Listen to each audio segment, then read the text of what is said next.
కృపాప్రేమల తండ్రి, జీవనం దేవాన్ని బంగారు పాదాలు కదనాలు స్తోత్రాలు చెల్లిస్తున్నాం తండ్రి. దేవాలయం జరిగే స్త్రీల కొడుకులో మీరు జ్ఞాపకం చేసుకోండి ప్రభా, సహాయించండి తండ్రి, కనికరించండి ప్రభా. ఇంతవరకు కూడా నాన్న పాటల ద్వారా మిమ్మల్ని స్తుతించి కనపరచడానికి ప్రభా మీరు చెప్పిన కృపను బట్టి మీకు ఎంతో వదనాలు చెల్లిస్తున్నాయి. పరిశుద్ధ గ్రంథంలో నుంచి మీరు మాట్లాడండి ప్రభా. ఆయన సహాయించి ఇంకా ఎవరైతే రాలేదు వారిని కూడా నడిపించండి ప్రభు. నా తండ్రి దేవ, వారు కూడా సమయానికి రాగలటకు సహాయించండి. వచ్చిన మాతో కూడా మీరు మాట్లాడండి ప్రభా. మిమ్మల్ని స్వరం వినటానికి తండ్రి సహాయించండి ప్రభా.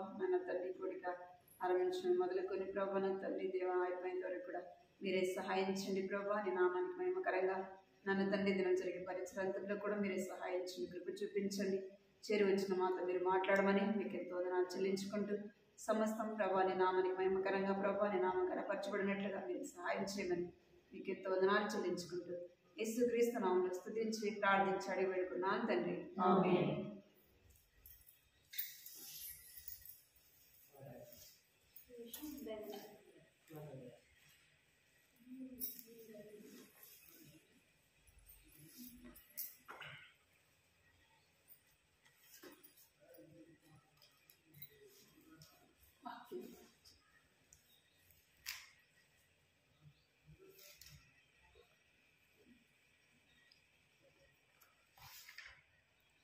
వాక్యాన్ని చదువుతున్నాను. ఆదికాండము 16వ అధ్యాయం 1-2 వచనాలు చదువుతున్నాను. ఆదికాండము 16వ అధ్యాయం 1-2 వచనాలు కలిసి చదువుతున్నాను. బయలు ఉన్న వాళ్ళు తీయండి.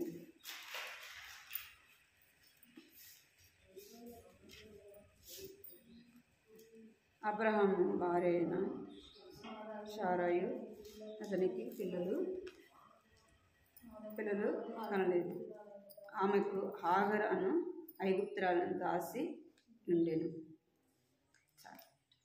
ఇక్కడ ఎవరు కనబడుతున్నారంటే హాగరు. హాగర్ అనే పేరుకి అర్థం ఏంటంటే సంచరించుట, యాత్రికురాలని ఆ పేరుకు అర్థం. హాగరు అనట ఆ పేరుకి అర్థం. హాగరు ఈమె ఎవరంట? ఐగుప్తురాలు. ఎవరు? ఐగుప్తురాలు. ఒక దాసిగా ఉంటవచ్చు. ఎవరి దగ్గర అంటే అబ్రహాము కుటుంబంలో తను ఒక దాసిగా ఉంటూ వచ్చింది. అబ్రహాము ఐగుప్తులో ఉన్నప్పుడు ఆ యొక్క దాసిగా వారి ఇంట్లో పనిచేస్తూ వచ్చింది. ఎవరు అంటే హాగరు చూస్తుంది. హాగరు ఇంత మాత్రం కూడా ఎన్నిక లేనిది, యోగ్యత లేనిది. మనం చూస్తాం కదా, 1 కొరింథీ 1వ అధ్యాయము 26వ వచనం. 1 కొరింథీ 1వ అధ్యాయం 26వ వచనం చదవండి. సహోదరులారా, మిమ్మల్ని ఇచ్చిన కృపను చూడండి. 29 చదువు. 1:29. దేవుని యొక్క అతిశయింపకుండునట్లు నాన్నలను సిగ్గుపరచుటకు లోకంలో నుండి వెర్రివారిని దేవుడు ఏర్పరచుకొని ఉన్నాడు. బలవంతులైన వారిని సిగ్గుపరచుటకు లోకంలో బలహీనులైన వారిని దేవుడు ఏర్పరచుకొని ఉన్నాడు. ఎన్నికైన వారిని వ్యర్థం చేయుటకు లోకంలో నీచులైన వారిని, తృణీకరింపబడిన వారిని, ఎన్నిక లేని వారిని దేవుడు ఏర్పరచుకొని ఉన్నాడు. ఇక్కడ హాగరు ఎన్నిక లేనిదిగా మనం చూస్తాం.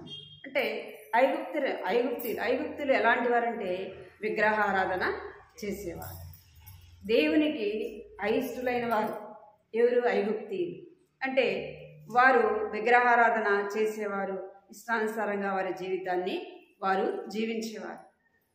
అలాంటి ఈ యొక్క హాగరు తన జీవితంలో ఎక్కడ ఉన్న ఐగుప్తులో తాను పుట్టి పెరుగుతూ వచ్చింది. అలాంటి హాగరు ఇప్పుడు ఎవరింట్లో ఉంది అంటే అబ్రహాము కుటుంబంలో ఉంది. తను ఎన్నిక లేనిది అయినప్పటికీ తను ఏం చేయబడుతూ వచ్చిందంటే ఒక దైవ భయం కలిగినవాని. అబ్రహాం ఎలాంటి వాడు? దేవుని యందు భయభక్తులు కలిగినవాడు, దేవుని మాట వినేవాడు, దేవునికి విధేయత చూపేవాడు. ఎవరు? అబ్రహాం. అలాంటి కుటుంబంలోకి ఎవరు వచ్చింది? హాగరు వచ్చింది. హాగరు ఎన్నిక లేనిది ఈ యొక్క కుటుంబంలోకి రావటం ద్వారా ఏం చేయబడిందంటే ఎన్నిక చేయబడినదిగా చూస్తాం. మనం కూడా ఎలాంటి వారము అంటే మనము ఎన్నిక లేని వారం. మనం ఎలాంటి వారం అంటే పరజనులము, వాగ్దానం నిబంధన లేని వారము. మనలో ఏ యోగ్యత లేనప్పటికీ దేవుడు ఏం చేశాడంట? మనల్ని హాగర్ను ఎలాగా అబ్రహాం కుటుంబంలోకి వచ్చుట ద్వారా తను ఏం చేయబడింది వచ్చిందంటే ఎన్నిక చేయబడినదిగా చూస్తాం. మనము కూడా ఒకప్పుడు ఎలాంటి వారము? ఈ లోకం అనే ఐగుప్తులో ఉన్నవారు. ఈ లోకం అనే ఐగుప్తులో మన ఇష్టానుసారంగా మనము జీవించేవారు కదా. మన ఇష్టానుసారంగా మనకి ఇష్టం వచ్చినట్టు దారిలో మనం నడిచిన వారముగా, మన ఇష్టానుసారంగా విగ్రహారాధనతో కూడిన జీవితం మనము జీవిస్తూ వచ్చినాం. అంటే ఐగుప్తీయులు ఎలాంటి వారంటే శాపగ్రస్తమైన వారు. అలాంటి వారిలో ఇక్కడ హాగరు ఎవరింట్లోకి రాబడుతూ వచ్చిందంటే అబ్రహాం ఇంట్లోకి రాబడుతూ వచ్చింది. తను ఎన్నిక చేయబడినదిగా చూస్తాం. మనం కూడా ఎలాంటి వారం అంటే ఎన్నిక లేని వారం, ఏ యోగ్యత కూడా లేని వారం. ఎన్నిక లేని మనలను ఎక్కడికి తీసుకొని వచ్చినాడంట అంటే దేవుని మందిరంలోకి మనలను నడిపించిన వాడుగా చూస్తాం. ఎపిఎస్సి రాసిన పత్రిక 3వ అధ్యాయము 14 వచ్చి. ఎపిఎస్సి 3వ అధ్యాయము 14 వచ్చి. ఈ హేతు చేత పరలోకమందును భూమి మీదను ఉన్న ప్రతి కుటుంబము ఏ తండ్రిని బట్టి కుటుంబం అని పిలువబడుచున్నదో ఆ తండ్రి ఎదుట నేను మోకాలుని మీరు అంతరంగ పురుషుని శక్తి కలిగి. చాలు. ఏ హేతు చేత పరలోకమందు భూమి మీదను ఉన్న ప్రతి కుటుంబము ఏ తండ్రిని బట్టి కుటుంబం అని పిలువబడుచున్నదో ఆ తండ్రి ఎదుట నేను మోకాలని. ఇక్కడ మనము ఎక్కడి వారమో కదా, మీరెవరో తెలియదు, నేనెవరో తెలియదు, మనం ఎవరమో తెలియదు. కానీ ఇప్పుడు మనం అందరం కూడా ఎవరమంట? ఒక కుటుంబానికి చెందినవారు.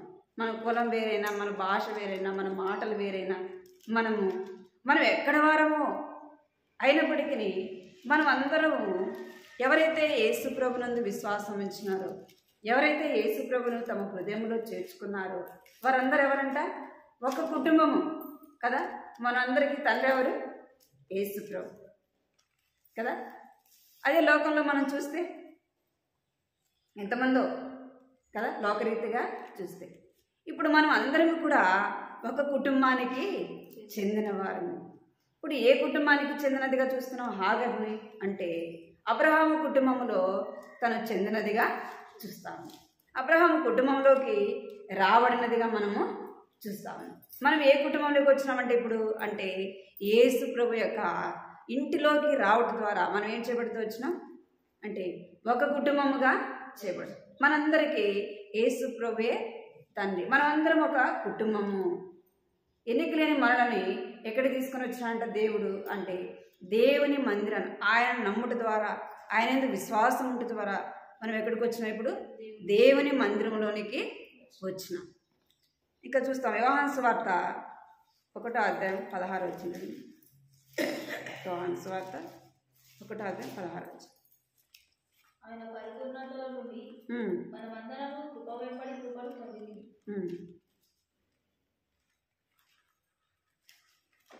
15వ అధ్యాయం 16 వచ్చిన 15వ అధ్యాయం 16 వచ్చిన యోహాను సువార్త. మీరు నన్ను ఏర్పరచుకొనలేదు, మీరు నా పేరట తండ్రిని ఏమి అడుగుతారో అది ఆయన మీకు అనుగ్రహించినట్లు మీరు వెళ్ళి ఫలించుటకును మీ ఫలము నిలిచి ఉండుటకును నేను ఇప్పుడు ఏర్పరచుకొని. చాలు. ఏమంట? మీరు నన్ను ఏర్పరచుకోలేదు, మీరు నా పేరిట తండ్రిని ఏమి అడుగుదురో ఆయన మీకు అనుగ్రహించును. మనం ఎవరిని ఏర్పరచుకోలేదంట? దేవుణ్ణి మనం ఏర్పరచుకోలేదు, కానీ దేవుడు మనం ఏం చేసినాడంట? ఏర్పరచుకున్నాం. ఇంకా ఇక్కడ పైన మనం చూస్తే ఆయన ద్రాక్షవల్లిగా ఉన్నాడు, మనం ఎలా ఉన్నామంట? తీగలముగా ఉన్నాము. ఆయన యందు నిలిచి ఉంటేనే, నా యందు నిలిచి ఉంటేనే మీరు ఫలింపరు అంటారు. అంటే మనం దేవుని ఇంటిలోకి, మనమైతే దేవుని ఏర్పరచుకోలేదు, కానీ దేవుడు ఏం చేశాడంట? మనలను ఏర్పరచుకొని నియమించిన వాడుగా చూస్తాము. ఆయన ఇంట్లోకి రావడం ద్వారా మనం ఏం చేస్తున్నాడంటే, మనము ఆయన మనకు తండ్రిగా ఉన్నాడు కాబట్టి ఆయన పేరట ఏం అడిగినా కూడా ఏం చేస్తాడంట? మనకి ఇచ్చేవాడుగా చూస్తాం. మనం వెళ్ళి మనం ఫలించుటకును ఏం చేయాలంట? ఆయన కొరకు ఫలించడానికి ఆయన ఇంటిలోనికి మనల్ని తీసుకొని వచ్చినాడు. ఇక్కడ హాగర్ను మనం చూస్తే, హాగర్ ఎక్కడికి వచ్చింది ఇప్పుడు అంటే అబ్రహాము కుటుంబంలోనికి వస్తూ వచ్చింది. తను ఎన్నిక ఆమె అబ్రహాము కుటుంబంలోకి రావడానికి ఏమాత్రం కూడా తనలో యోగ్యత లేదు. అబ్రహాము కుటుంబము ఎంతో దైవికమైన కుటుంబము. అబ్రహాము ఇంటిలో ఎంతోమంది ఆ ఇంట్లో పుట్టి పెరిగిన వారు, తనకు దాసులైన వారు ఉన్నారు. అటువంటి కుటుంబం, దైవికమైన కుటుంబము అబ్రహాము కుటుంబం. అటువంటి కుటుంబంలోకి హాగరు వస్తూ వచ్చింది. ఎన్నిక లేని తన జీవితం ఏం చేయబడుతూ వచ్చిందంట? ఎన్నికైనదిగా చేయబడుతూ వచ్చింది. నీవు నేను ఎన్నిక లేని మనలను దేవుడు ఏం చేస్తూ వచ్చినాడంటే తన ఇంటిలోనికి నడిపించినాడు. ఏ యోగ్యత లేని మనలను ఏం చేస్తూ వచ్చినాడంటే మనము ఆయన కొరకు ఫలించడానికి, ఎవరి కొరకు అంట? ఆయన కొరకు మనం ఫలించడానికి, ఆయనకు మహిమకరంగా జీవించడానికి మనల్ని ఏం చేస్తూ వచ్చినంటే దేవుడు ఏర్పరచుకున్నవాడుగా చూస్తాను. తెస్సలోనికీ 2వ తెస్సలోనికీ పత్రిక 1వ అధ్యాయం 12వ వచనం. 2వ తెస్సలోనికీ కృపచొప్పున మీయందు మన ప్రభువైన యేసు నామమును ఆయనను మీరును మహిమనొందినట్లు మేలు చేయవలనని మీలోకలకు ప్రతి ఆలోచనను విశ్వాసయుక్తమైన ప్రతి కార్యమును బలంతో సంపూర్ణం చేయుచు మన దేవుడు తన పిలుపునకు మిమ్మల్ని యోగ్యులంగా ఎంచినట్లు మీ కొరకు ఎల్లప్పుడూ ప్రార్థించుచున్నాము. 1వ అధ్యాయం 12వ వచనం కదా. ఏం చేస్తూ వచ్చినాడంట? మళ్ళీ చదవమాట. కృపచొప్పున మీ యందు మన ప్రభువైన యేసు నామమును ఆయన యందు మీరును మహిమనొందినట్లు మేలు చేయవలనని మీలో కొరకు ప్రతి ఆలోచనను విశ్వాసయుక్తమైన ప్రతి కార్యమును బలంతో సంపూర్ణం చేయుచు మన దేవుడు తన పిలుపునకు మిమ్మల్ని యోగ్యులుగా ఎంచినట్లు మీ కొరకు ఎల్లప్పుడూ ప్రార్థించుచున్నాము. మన దేవుడు తన పిలుపునకు మిమ్మల్ని యోగ్యులుగా ఎంచినందుకు మళ్ళీ ఏం చేస్తూ వచ్చినాడంట? అయోగ్యులమైన మనలను ఏం చేస్తూ వచ్చినంటే యోగ్యులుగా ఎంచుతూ వచ్చినాడు. హాగరు ఎలాంటిదంట? అయోగ్యురాలు. ఆ కుటుంబంలో తను ఉండడానికి అయోగ్యురాలు. ఏం చేయబడుతూ వచ్చిందంటే యోగ్యురాలుగా ఎంచబడుతూ వచ్చింది. మనం యోగ్యత లేని మనలను ఇప్పుడు దేవుడు ఏం చేస్తూ వచ్చినాడు? యోగ్యులైన వారుగా చేస్తూ వచ్చినాడు. మన దాసులమైన మనలను దేవుడు ఏం చేస్తూ వచ్చినాడు అంటే తన బిడ్డలుగా చేసుకుంటూ వచ్చినాడు. ఇప్పుడు మనం ఎవరు అంటే ఆయన యొక్క పిల్లలము.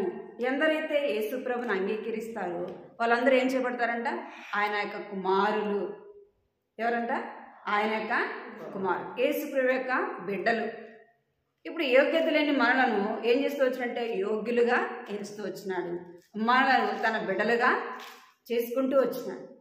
యోగ్యత లేని మనము ఇప్పుడు మన దేవుని మందిరంలోకి రావటానికి కూడా మనలో ఏం లేదు, యోగ్యత అనేది లేదు. మనం దేవుని మందిరంలో నివసించడానికి మనలో ఏ మంచి కూడా లేదు, మనలో పరిశుద్ధత అనేది లేదు. ఎట్లా మనం యోగ్యులుగా చేయబడుతూ వచ్చినామంటే యేసు ప్రభు యొక్క రక్తం ద్వారానే ఏం చేయబడుతూ వచ్చినాం? యోగ్యులముగా చేయబడుతూ వచ్చినాం.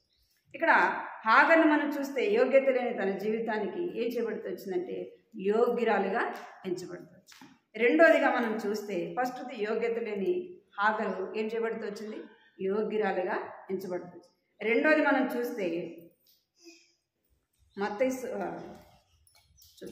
సువార్త మంచి యజమానురాలకి ఆమె సేవ చేసేదిగా చూస్తూ ఉన్నాం. అబ్రహాము భార్య తర్వాత అబ్రహాం భార్య ఎలాంటిది అంటే అబ్రహాము ఏ దారిలో అయితే తను నడుస్తున్నాడో తన భార్య కూడా ఏం చేస్తూ వచ్చింది, దైవికమైన మార్గంలో నడుస్తూ వచ్చింది శారా. అటువంటి ఆమె దగ్గర ఏం చేస్తుందంటే పని మనిషిగా ఒక సేవకురాలుగా ఏం చేస్తుంది, తన యొక్క యజమానురాలిని సేవిస్తాము. అందరినీ నమ్ముతారా ఇంట్లో? నమ్మరు కదా. ఇంట్లో పని మనిషిగా ఎవరైనా వచ్చారండి అందరిని నమ్ముతారా? నమ్మరు. ఎవరిని నమ్ముతారంటే ఎవరైతే నమ్మకంగా ఉంటారో కదా, ఎవరైతే నమ్మకంగా ఉంటారో వారిని ఏం చేస్తారు, నమ్మేవారుగా ఉంటారు.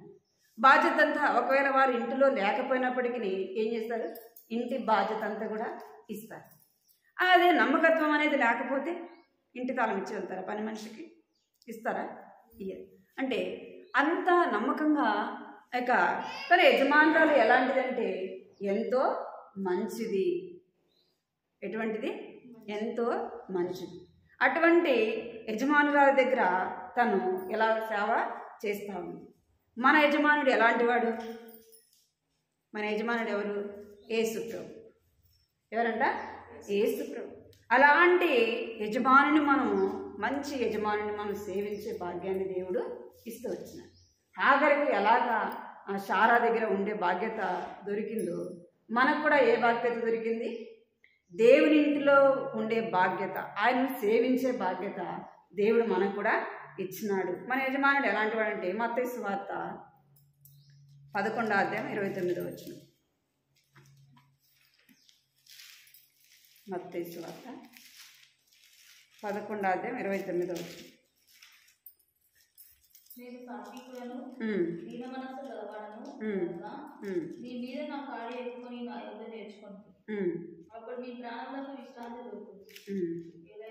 చాలా ఎలాంటి వాడంట?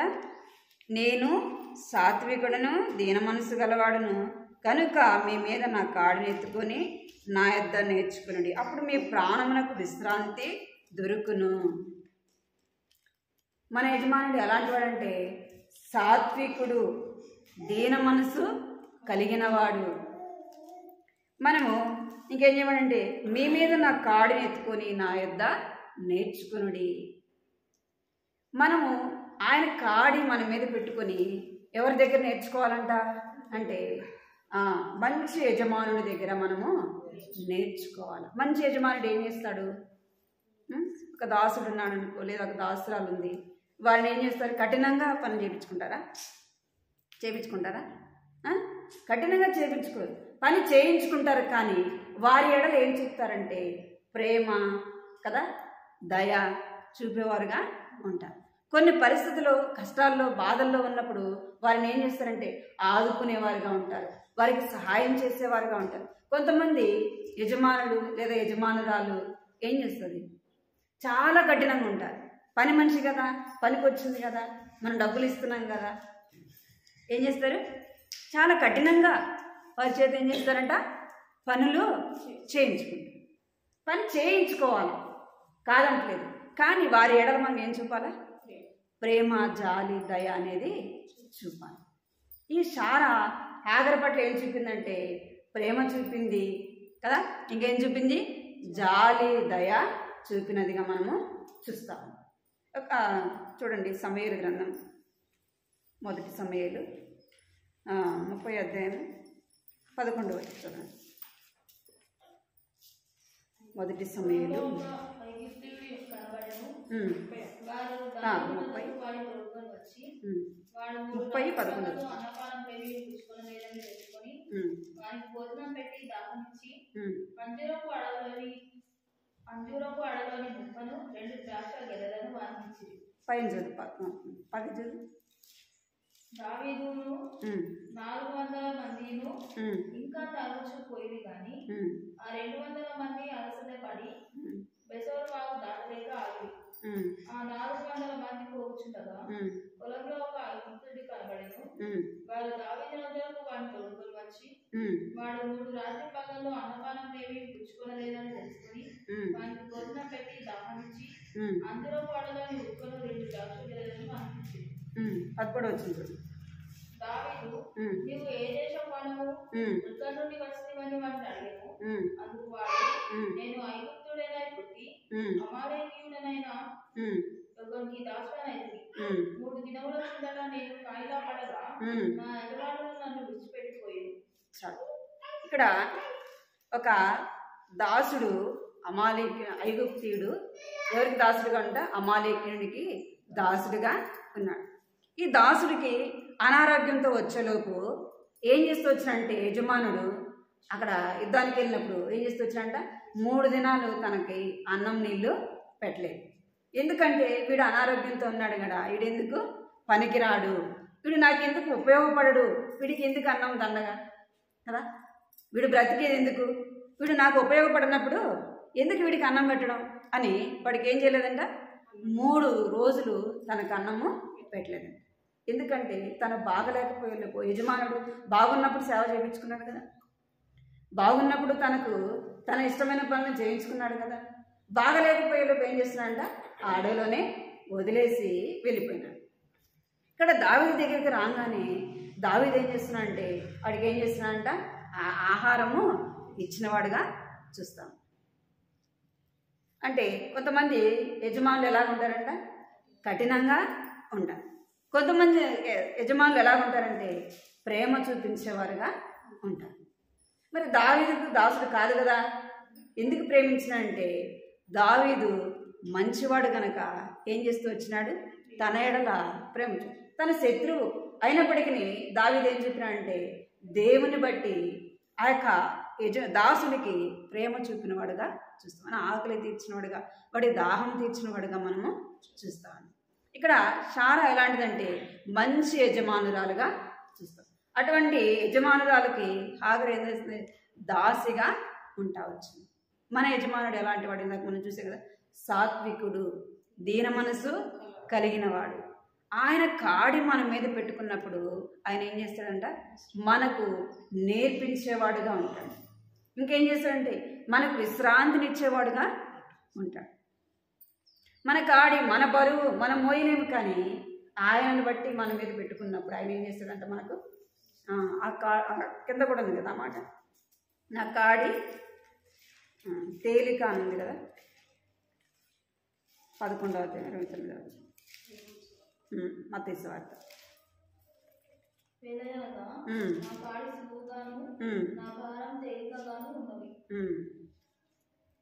ఏమంట నా కాడి సులువుగాను నా భారము తేలికగా ఉన్నది అంటున్నాడు. ఆయన కాడి మన మీద పెట్టుకున్నప్పుడు మనకు ఆయన నేర్పించేవాడుగా చూస్తాం. ఇంకా చూడండి లూకాసు వార్త 11వ అధ్యాయం 32వ వచనం. మంచి యజమానుడు ఏం చేస్తాడు? లూకాసు వార్త 11వ అధ్యాయం 32వ వచనం. ఇదివే మనుషులు విమర్శకాలమైన ఈ తరం వారితో కూడా నిలబడి 11వ అధ్యాయం 32వ వచనం.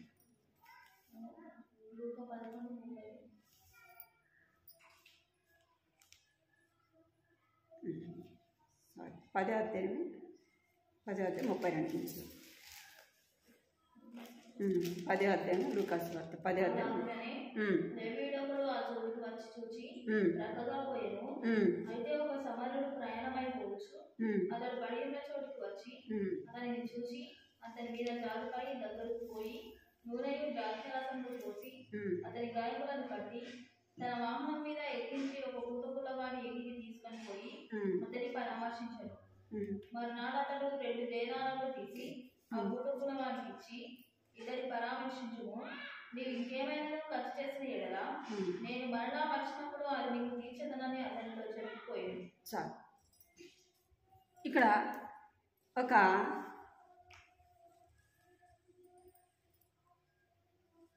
మంచి సమరేయుడు మనము ఇక్కడ చూస్తాం అన్నమాట.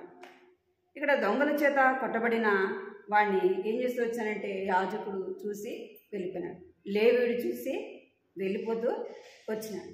సమరేయుడు అని ఆయన వచ్చి చూసి ఏం చేస్తున్నాడంటే ఆయన ఎడల ఏం చెప్పినాడంట జాలి చూపుతూ వచ్చినాడు.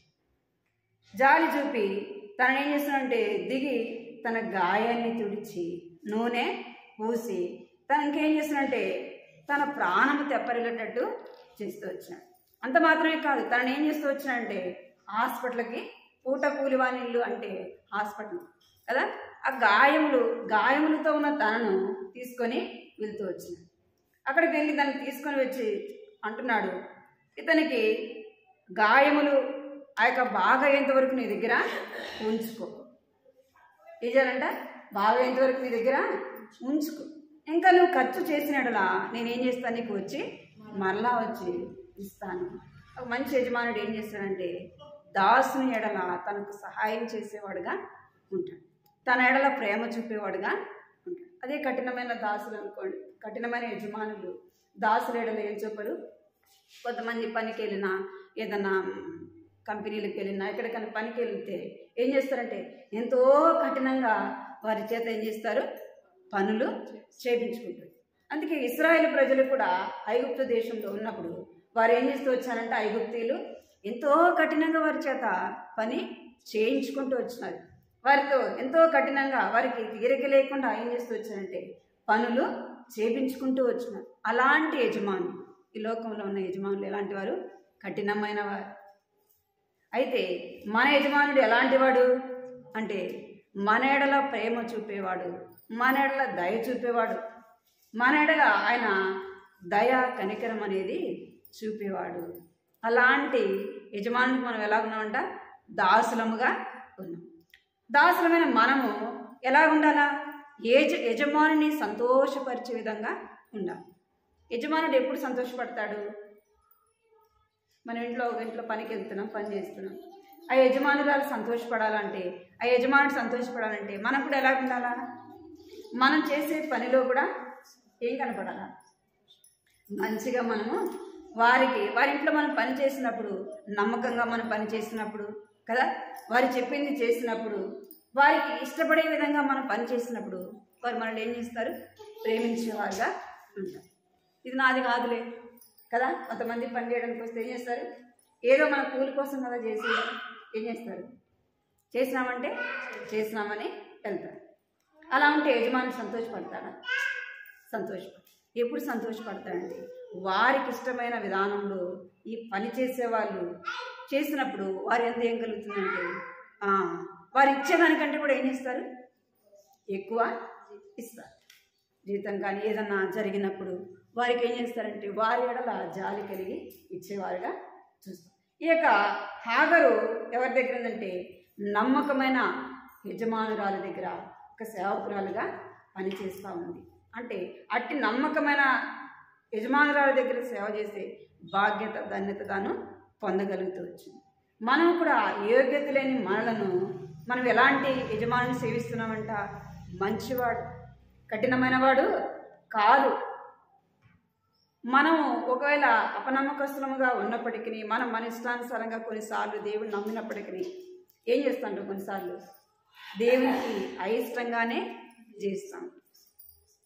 అనేక సార్లు మనము ఆయన దుఃఖ పెట్టేవారముగా, ఆయనని బాధ పెట్టేవారముగా ఉన్నప్పటికీ మన యజమానుడు ఎలాంటి వాడంటే మంచివాడు గనక, ఆయన క్షమించేవాడు గనక ఏం చేస్తాడు? మన యొక్క తప్పులు, మన యొక్క పొరపాట్లు క్షమిస్తూ మన ఎడల ఏం చూపుతాడు? ప్రేమ చూపుతూ వస్తాడు. మనకు కావాల్సింది మనకి ఇచ్చేవాడుగా మనము చూస్తాం.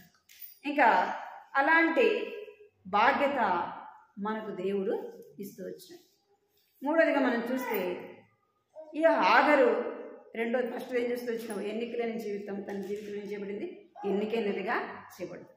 రెండోదిగా మనం చూస్తే మంచి యజమానురాలకు ఏం చేస్తూ వచ్చింది? దాసిగా సేవ చేస్తూ వచ్చింది.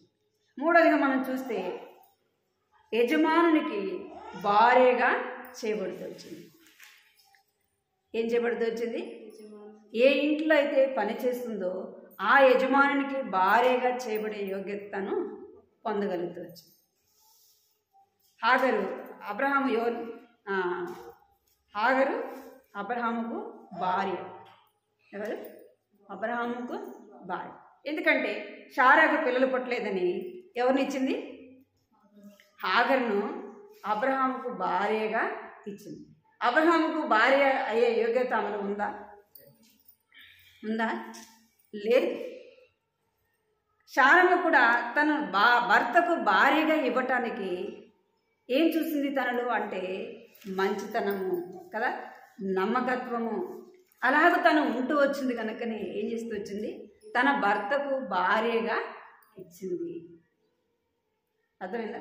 మీరు దీన్ని ఎలాగ అర్థం చేసుకోవాలంటే ఆత్మీయంగా అర్థం చేసుకోవాలి. ఏం చేయబడింది అనిపిస్తుందంట, ఐగుప్తురాలు హాగరు ఎన్నికలేని తన జీవితం ఏం చేయబడిందంటే ఆ యజమానునికి భార్య అయ్యే యోగ్యత పొందింది. చూడండి ప్రకటన గ్రంథము 5వ అధ్యాయము 10వ వచనం.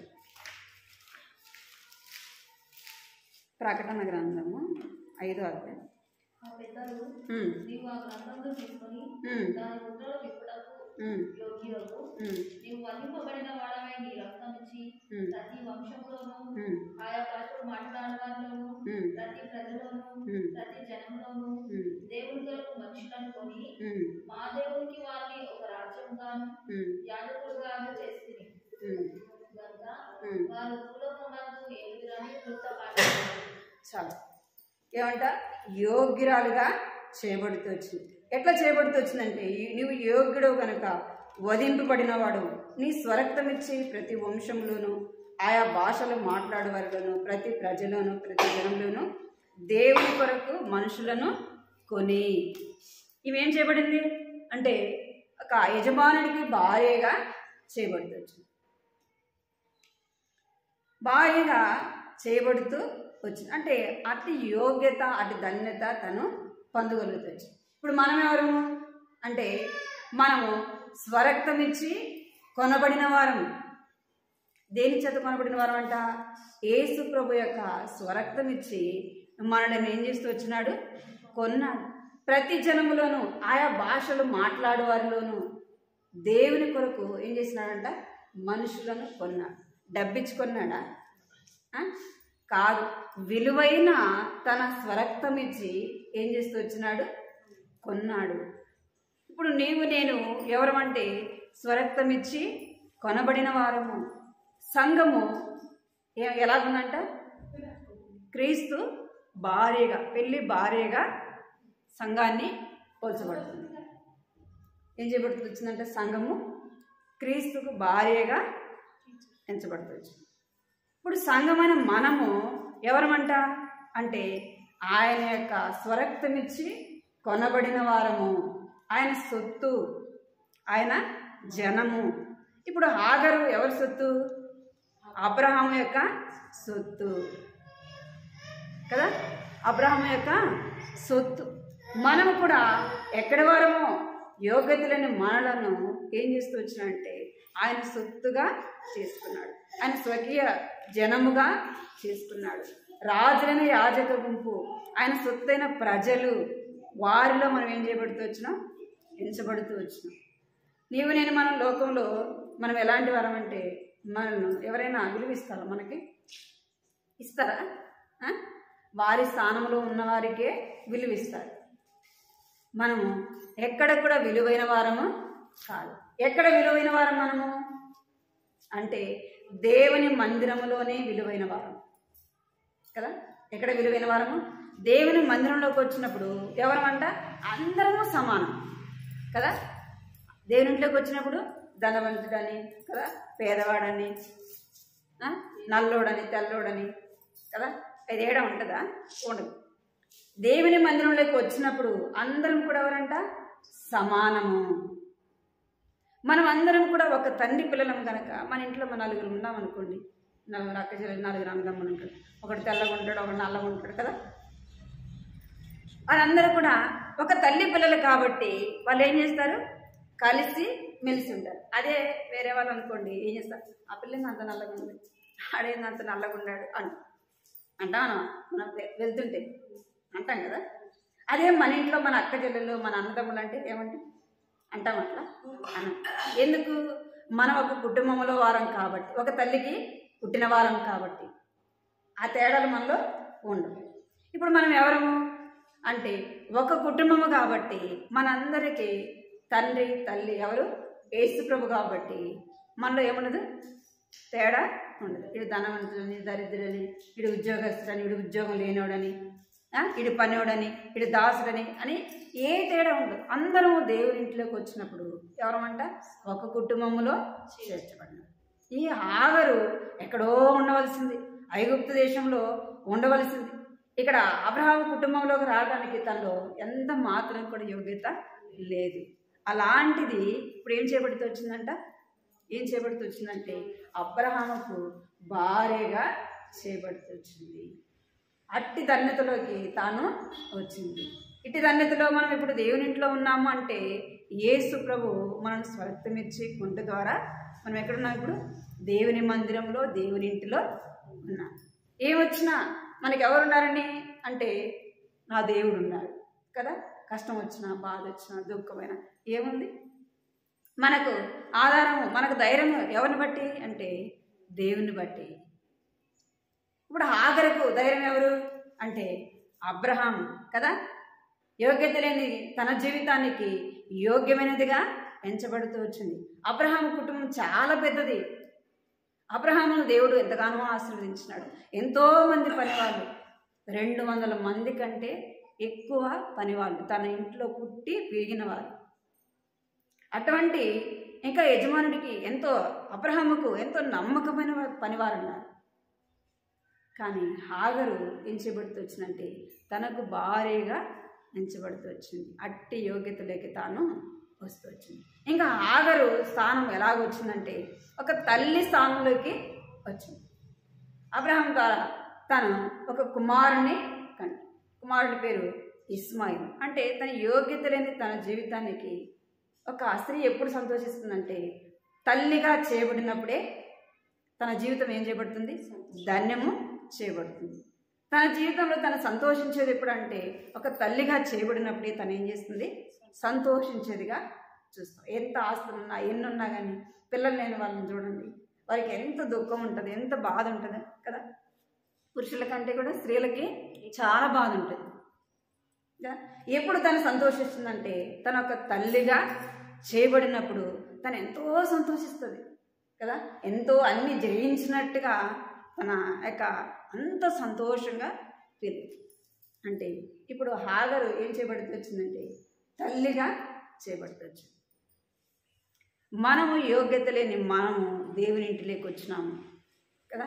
హాగరు వలె ఎన్నిక లేని మనము ఏం చేయబడుతూ వచ్చినాం? ఎన్నిక లేని మనము ఎన్నిక చేయబడుతూ వచ్చినాం.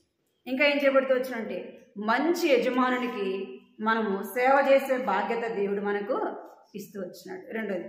మూడోదిగా మనం ఏం చేయబడుతామంటే మనం యోగ్యత లేని మనకు ఇప్పుడు ఎవరున్నారు? యేసు ప్రభువే మనకు తల్లిగాను తండ్రిగాను. ఆయన ఇంకా నిన్ను సృష్టించిన వాడు నీకు భర్త అయి ఉన్నాడు అని వాక్యంలో రాయాలి. ఏమంట? మన నిన్ను సృష్టించిన వాడు నీకు భర్త అయి ఉన్నాడు. సమస్తము ఎవరై ఉన్నారు? ఇప్పుడు యేసు ప్రభు మనకు సమస్తమై ఉన్నాడు. ఇంకా మూడోదిగా నాలుగోది మనం చూస్తే మనను ఆత్మీయంగా మనం ఏం చేస్తూ వచ్చినాడు? తల్లులుగా చేస్తూ వచ్చినాడు. ఈ లోక సంబంధంగా పిల్లలు కాదు. మనం ఎవరికి తల్లులుగా ఉండాలి అంటే ఆత్మీయ తల్లిగా ఉండాలి. ఆత్మీయ తల్లిగా ఉండాలంటే ఏం చేయాలి అంటే అనేకులు మనం దేవునింటికి తీసుకొని వచ్చినప్పుడు మనం ఏం చేయబడతాం? వారికి తల్లిగా ఉంటాం. ఎవరికి తల్లిగా? మనం ఎవరినైతే దేవునింటికి నడిపిస్తామో, ఎవరినైతే దేవునింటికి తీసుకొని వస్తామో వారు రక్షింపబడినప్పుడు వారికి ఆత్మీయంగా తల్లిగా ఎవరిని ఉంచుతాడంటే నిన్ను నన్ను ఉంచుతాడు. నువ్వు ఎవరినన్ను తీసుకొని వస్తే వాళ్ళే నీకు ఆత్మీయమైన పిల్లలు అంటారు. ఎవరైనా రక్షింపబడినప్పుడు లేదా సేవకు వచ్చినప్పుడు, సేవ తప్పిదిలో ఉన్నప్పుడు వారిని ఏమంటారంటే నా ఆత్మీయ తల్లి, నా ఆత్మీయంగా తండ్రి, నన్ను ఆత్మీయంగా నడిపించినారు, ఆత్మీయంగా నన్ను పోషిస్తూ వచ్చినారు, ఆత్మీయంగా నేను ఎదగటానికి, ఆత్మీయంగా దేవుని కొరకు జీవించడానికి వారు నన్ను ఆత్మీయంగా పెంచుతూ వచ్చినారు. వీళ్ళు నాకు ఆత్మీయ తల్లి తండ్రి అని చెప్పుకుంటారు. అర్థమైందా? ఇప్పుడు మనం ఏం చేస్తూ వచ్చినంట ఆత్మీయంగా తల్లులముగా ఉండేదానికి ఎవరు ఇష్టపడుతున్నారు అంటే దేవుడు ఇష్టపడుతున్నారు. ఒక తల్లిగా ఒక తల్లి అవుతుందంటే ఎంతో సంతోషిస్తుంది. మరి ఆత్మీయంగా మనం ఒక ఆత్మనైనా మనం రక్షించకపోతే ఎక్కడ మన సంతోషం కదా. మనం ఎవరము? పిల్లలు లేని వాళ్ళు ఏమంటారు? గొడ్రాలు అంటారు కదా. పిల్లలు లేని వాళ్ళు ఏమంటారు? గొడ్రాలు అంటారు. అంటే ఆత్మీయంగా మనం ఏ స్థితిలో ఉన్నాం? ఇప్పుడు గొడ్డుతనంలో ఉన్నాం. మరి ఒక ఆత్మనైనా మనం రక్షించినామా? ఒక ఆత్మనైనా దేవుని ఇంటికి తీసుకొని వచ్చినామా? ఒక ఆత్మకైనా మనం దేవుని గురించి చెప్పామా? ఇక్కడ హాగరు ఏం చేయబడుతూ వచ్చిందంటే తల్లిగా చేయబడుతూ వచ్చింది. హాగర్ యొక్క ఇస్మాయిల్ యొక్క సంతానం ఏం చేయబడుతూ వచ్చిందంటే ఆశీర్వదింపబడుతూ వచ్చింది. హాగర్ సంతానం ఏం చేయబడుతూ వచ్చిందంట? ఆశీర్వదింపబడుతూ వచ్చింది. మరి మనం ఆశీర్వదింపబడాలా, మనం ఆశీర్వాదకరంగా ఉండాలంటే ఏం చేయాలా? అనేకుల్ని దేవుని ఇంటికి తీసుకొని వచ్చేవారముగా ఉండాలి. ప్రభువా, గత సంవత్సరం నేను ఒక్క ఆత్మనైనా నీ ఇంటికి తీసుకుని రాలేకపోయాను. నూతన సంవత్సరం ఒక్కరినైనా ప్రభువా నీ ఇంటికి నేను తీసుకొని వచ్చేదానికి సహాయం చేయి. ఒక్క ఆత్మనైనా నీ కొరకు కనటానికి సహాయం చేయి ప్రభువా. ఒక బిడ్డను కనటానికి మాటలు సరిపోతాయా? మాటలు చెప్తే సరిపోతాయా? ఆ బిడ్డ కొరకు ఏం చేయాలా?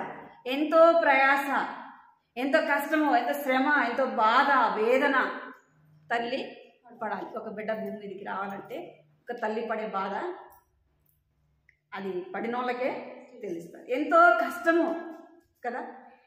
కొన్నిసార్లు కొన్ని పరిస్థితులు ఎంతో ఇబ్బందికరంగా కదా. కొన్నిసార్లు తిన్న ఆహారం కూడా ఏముండదు, ఉండదు.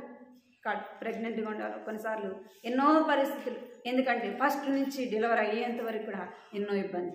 డెలివరీ అయ్యే సమయానికి ఎంతో సంతోషంగా అంటారా? ఆ వేదన చెప్పడానికి మాటలతో చెప్పలేము. ఆ బాధ వేదన మాటలతో చెప్పలేము. అంత బాధ, అంత శ్రమ. మరి బిడ్డను చూడంగానే ఆ శ్రమ ఏమైపోతుంది? పోదు. మనం ఒక ఆత్మ రక్షించాలంటే అక్క నువ్వు రా అక్క మందిరానికి అంట అనగానే వస్తుందా? నన్ను రా అనగానే వస్తారా? మన బిడ్డ కొరకు ఎంత కష్టపడతామో, ఎంత ప్రయాసపడతామో, ఎంత వేదన పడతామో అంత మనము పడాలి, అంత బాధపడాలి, అంత శ్రమ పడాలి, అంత కష్టపడాలి. అపోస్తలుడైన పౌలు అంటాడు, నేను ప్రసవ వేదన పడుచున్నాను. ఏమంట? ప్రసవ వేదన నాలో కలుగుతున్నది అంటాడు. అంటే ఆత్మల విషయమే ఆయనకి ఏం కలుగుతుందంట? ప్రసవ వేదన కలుగుతున్నది. అంటే నశించిపోయే ఆత్మ విషయం. మరి ఒక్క ఆత్మైనా నీవు నేను తీసుకుని రాకపోతే మనం ఎన్ని సంవత్సరాలున్నా మనము ఎవరమంట? గొడ్డుబారిన జీవితమే. మనం ఎవరమంట? గొడ్డుబారిన జీవితమే. ఈ లోకంలో పిల్లలు లేని వాళ్ళని చూస్తే ఎవరో ఎదురొచ్చినారు, ఆమెను చూసాం కదా, ఏం కాదు మనం పోయే పని జరగదు, పోయి ఆ మొఖం చూసాం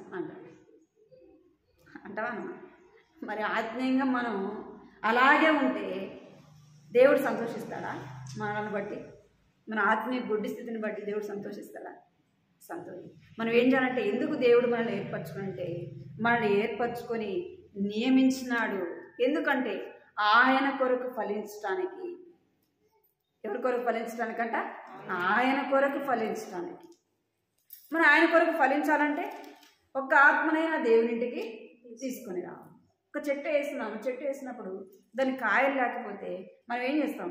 ఎంతో బాధపడతాం కదా. దానికి నాటి నీళ్లు పోసి అన్నీ చేస్తే అది కాయలు కాకపోతే మనం ఎంతో బాధపడతాం. మరి దేవుడు నిన్ను నన్ను తన స్వరక్తమే చేకొని, తన సొత్తుగా చేసుకొని, తన స్వకీయ జనముగా చేసుకొని మన కొరకు ప్రాణం పెట్టి తన రక్తం అంతా కారిస్తే మరి ఆయన కొరకు మనం ఫలించకపోతే ఆయన సంతోషిస్తాడా? సంతోషించు. గత సంవత్సరంలో మనం ఏం చేయలేకపోయినాం? ఆయన కొరకు ఫలించలేకపోయినాం. ఒక ఆత్మకైనా మనం దేవుని వాక్యము చెప్పలేకపోయినాం. ఒకరినైనా దేవునింటికి తీసుకొని రాలేకపోయాం. అందుకే ఈ సంవత్సరం ఏం చేయాలా? ఒక్క ఆత్మనైనా దేవునింటికి తీసుకొచ్చేదాని కొరకు మనం ఏం చేసుకోవాలంటే ప్రార్థన చేసుకోవాలి. మొదట మన ఇంటిలో వారిని మనం ఏం చేయాలా? దేవునింటికి తీసుకుని రా. మన కుటుంబంలో ఉన్న వారికే మనం చెప్పలేకపోతే బయట వారికి చెప్పాలి. మన కుటుంబంలో ఉన్న వారే దేవుని నమ్ముకోకపోతే మనం వేరే వాళ్ళకి ఏం చెప్తాం? చెప్పలేము కదా. మనం ఏం చేయాలంటే మనం కుటుంబంలో ఉన్న వారి కొరకు భారముగా ప్రార్థన చేయాలి. అలాగే చేయాలా? ఎదుటి వారికి కూడా మన యొక్క మాటలు కావచ్చు, మన ప్రవర్తన కావచ్చు, మన నడవడి కావచ్చు, ఏం చేయాలంట? వారిని దేవునింటికి నడిపించే విధముగా మనం కూడా ఉండాలి. ఎట్లా ఉండాలా? వారిని దేవునింటికి తీసుకొని వచ్చే విధముగా మన ప్రవర్తన కూడా ఉండాలి. ఒక బిడ్డను కనాలంటే ఏం చేయాలంట? ఎంతో కష్టపడాలి, ఎంతో బాధ పొందాలి, ఎంతో బాధను అనుభవించాలా. మరి మన కుటుంబంలో ఉండే వాళ్ళు దేవునింటికి రావాలంటే కూడా ఏం చేయాలి? నువ్వు రాయా మందిరానికి అనగానే వస్తుందా? రా. మరి మన ఇంట్లో వాళ్ళు దేవునింటికి రావాలంటే కూడా మనం కూడా ఏం చేయాలి? మన కుటుంబంలో కష్టం అనేది పడాలి, కొన్నిసార్లు అవమానాలు పొందాలి, కొన్నిసార్లు బాధ వేదన అనేది అనుభవించాలి, కొన్నిసార్లు కన్నీటితో ప్రార్థన చేసే వారముగా ఉండాలి. ఏదైనా మనం ఒకటి పొందాలంటే మనం ఏం చేయాలి? బాధ అనేది అనుభవించాలి, క్రయం అనేది చెల్లించాలి. ఒక వస్తువు కొనాలంటే ఏం చేయాలి? వెల అనేది చెల్లించాలి. మరి మన కుటుంబంలో ఉన్నవారు దేవునింటికి రావాలంటే మనం ఏం చేయాలి? కష్టం అనేది అనుభవించాలి. అది ప్రార్థన కావచ్చు, అవమానం కావచ్చు, అది ఎలా ఉంటుందో. దేవుడు ఒక ఆత్మను రక్షించాలంటే మనలను ఏం చేస్తాడు? వారి మధ్య విరిచేవాడుగా ఉంటాడు. మనం విరిగితేనే, మనం నలిగితేనే ఒక ఆత్మ మనం దేవునింటికి రావాలంటే వారి మధ్య మనం ఏముండాలా? ఎంతో తగ్గింపు కలిగి ఒకరు వాళ్ళు 4 మాట్లాడినా కూడా మనం ఏం చేయాలంట? మౌనం. వారు ఒకటి అనగానే మనం ఒకటి అన్నామనుకో, వాళ్ళు ఏమంటారు? మనలో ఉన్న దేవుని ప్రేమను వాళ్ళు చూడలేదు. వారిని దేవునింటికి మనము తీసుకొని నీ జీవితమే మారలేదు కదా, నువ్వు దేవునింటికి వెళ్తా, నీ జీవితమే మారలేదు, నాకేం చెప్తావు? నువ్వే నేర్చుకోలేదు, నేనేమి నేర్చుకుంటా కదా అంటారా? అన్న నువ్వు దేవుని బిడ్డగా నీ జీవితమే సరిగా లేదు. ఒక ఆయన అంటున్నాడు, ఎందుకు రావట్లేదంటే దేవుని నమ్ముకున్న ఆమె జీవితమే సరైనది కాలేదు, నాదేముంది అంటున్నాడు. ఏం లేదంటే దేవుని నమ్ముకొని బాప్తిసం తీసుకున్నా ఆమె జీవితమే సరైనదిగా లేదు, మరి నేనేం నేర్చుకోవాలా? నాకు దేవుడు అంటే తెలియదు కదా, నేను దేవునింటికి రాను కదా అంటే తను దేవుడిని నమ్మలేదు కనుక తను చేసిన తప్పు ఏమనిపించదు? తప్పుగా అనిపించదు. మనం దేవుని నమ్మినాము కనుక చిన్న పొరపాటు చేసినా ఏం చేస్తారు? ఆ తప్పునే, చిన్న తప్పునే చూపిస్తారు. వారు ఎంత పెద్ద తప్పు చేసి ఆ తప్పు కనపడదు. కనుక మనం ఒక ఆత్మను రక్షింపడానికి, ఆత్మీయంగా తల్లులుగా ఉండాలంటే మనం ఏం చేయాలి? కష్టం అనేది అనుభవించాలి, శ్రమ అనేది పొందాలి, కొన్నిసార్లు ప్రార్థన చేయాలి, కొన్నిసార్లు సహనం అనేది అవసరం కదా, కొన్నిసార్లు బాధ అనేది అవసరం. కనుక ఆత్మీయంగా మనం ఏం నేర్చుకుని 4 చూస్తూ వచ్చినాం. ఏంటంటే ఎన్నిక లేని మనలను దేవుడు ఏం చేస్తూ వచ్చినాడు? ఎన్నికైన వారిగా చేస్తూ వచ్చినాడు. ఏ యోగ్యత లేని మనలను ఏం చేస్తూ వచ్చినంటే మంచి యజమానిని సేవించే బాధ్యతను ఇచ్చినాడు. 3వదిగా మనం చూస్తే ఆ యొక్క యజమాని ఇంటిలో నిత్యము నివసించే బాధ్యత ఇచ్చినాడు. భార్యకి ఏముంటుంది? నిత్యము తన కుటుంబంలో, తన ఇంట్లో ఉండే బాధ్యత ఉంటుంది. ఒక కుటుంబంలో ఇంటి మీద సర్వాధికారం ఉండాలంటే ఏముండాలి? ఒక భార్యగాను, ఒక బిడ్డగాను కదా, ఒక తల్లిగా ఉన్నప్పుడే ఏముంటుంది? కుటుంబం మీద, సమస్తం మీద అధికారం అనేది ఉంటుంది కదా. అలాగా యజమానునికి భార్యగా అంచేది.